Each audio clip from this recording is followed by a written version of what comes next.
ഇവൻ വളരെ കഷ്ടപ്പെട്ട് പണിയെടുത്ത് പൈസയൊക്കെ ഉണ്ടാക്കി കുടുംബം നോക്കുന്ന ഒരാളാണ്. പിന്നെ നാട്ടുകാരെ സഹായിക്കാനുള്ള നല്ല മനസ്സും ഇവനുണ്ട്.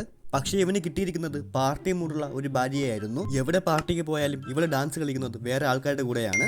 അവരിവനെ കളിയാക്കി ചിരിക്കുമ്പോൾ കൂടെ ഇവളും ചിരിക്കാറുണ്ട്. അങ്ങനെ അവന്റെ മൈൻഡേ ഡൗൺ ആയിട്ടിരിക്കുകയാണ്. സാധനങ്ങളൊക്കെ വാങ്ങിച്ച് തിരിച്ച് വീട്ടിൽ ചെന്ന് കയറുമ്പോൾ രണ്ട് മക്കളും ഓടി അടുത്തേക്ക് വരും. കാരണം അവർ കരാട്ടെ പ്രാക്ടീസ് ചെയ്യുന്നത് ഇവന്റെ വയറ്റിലാണ്. കുട്ടികളൊക്കെ ആണെങ്കിലും അവന്മാരെ വാട്ടർ ഗൺ വെച്ച് അടിക്കുന്നത് ആവശ്യമില്ലാത്ത സ്ഥലത്തേക്കാണ്.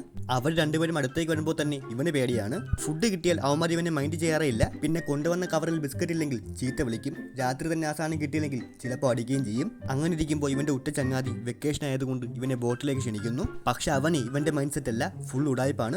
മരിച്ചെന്ന് വരുത്തി തീർത്താൽ ഇൻഷുറൻസിന്റെ തുക കിട്ടുമെന്നറിഞ്ഞ് അവര് പൊയ്ക്കൊണ്ടിരുന്ന ബോട്ട് ഇവൻ കത്തിക്കുന്നു. താൻ മരിച്ചതെറിഞ്ഞ് ഭാര്യയും മക്കളും വിഷമിക്കുന്നുണ്ടാവും എന്നും പറഞ്ഞ് കൂട്ടുകാരനോട് വഴക്കിട്ട് അവൻ പോയി. അവിടെ ചെന്നപ്പോൾ ഭാര്യ വിഷമമുള്ളതായിട്ട് അഭിനയിക്കുന്നു. മക്കളാണെങ്കിൽ വീഡിയോ ഗെയിം കളിച്ചുകൊണ്ടിരിക്കുന്നു. ഇതൊക്കെ കണ്ടപ്പോൾ അവൻ തിരിച്ച് കൂട്ടുകാരുടെ അടുത്തേക്ക് തന്നെ വന്നു. അങ്ങനെ ഇവര് വീണ്ടും ബോട്ടിൽ പൊയ്ക്കൊണ്ടിരുന്നപ്പോൾ ഓപ്പോസിറ്റ് രണ്ട് പെണ്ണുങ്ങൾ വന്നു. അവരെ കണ്ടപ്പോൾ തന്നെ ഇവൻ ഉടുപ്പഴിച്ച് കാണിക്കാൻ പറഞ്ഞു. അവര് നൈസായിട്ട് കൂടി കാണിച്ചു. ഇവന്മാർ വാവൊന്നും പറഞ്ഞ് കൈയടിക്കുകയും ചെയ്തു. നമ്മൾ കാണിച്ചില്ലേ, ഇനി നിങ്ങൾ പേന്റ് അയച്ച് കാണിക്കാൻ പറഞ്ഞു അവര്. കൂട്ടുകാരൻ നിർബന്ധിച്ചപ്പോൾ രണ്ടും കൽപ്പിച്ച് ഇവൻ പേന്റ് കൂടി കാണിച്ചു. പക്ഷെ അത് കണ്ടപ്പോൾ അവർക്ക് ചിരിയാണ് വന്നത്. ഒരാൾ ഡിസ്ലൈക്കും കൊടുത്തു.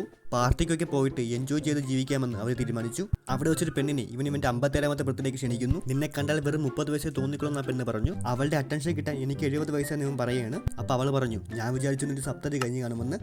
ഇത്രയും വലിയ ഗതികെട്ടവൻ ഈ ലോകത്ത് വേറെ ആരെങ്കിലും ഉണ്ടാവും എന്റെ കർത്താവേ.